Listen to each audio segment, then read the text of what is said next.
Hindi nyo ba alam mga kakwento si Representative Sandro Marcos, tinawag na kasinungalingan ang akusasyon ni Zaldico ginagamit lang daw para takasan ang kaso.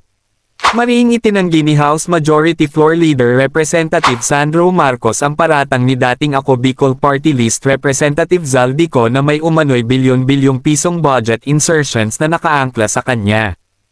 Ayon kay Marcos, puro paninira lamang ang ibinabato ni Zaldi upang siraan ang kasalukuyang administrasyon at takasan ang mga kasong kinahaharap nito. Nagbigay ng matinding reaksyon si Representative Marcos sa expose ni Zaldico. Anyone can sit in front of a camera from abroad and spew lies. The statements from the newly crowned champion of the DDS cabal, former Congressman Zaldico, are frankly as fantastical as they are false, giit ni Representative Marcos.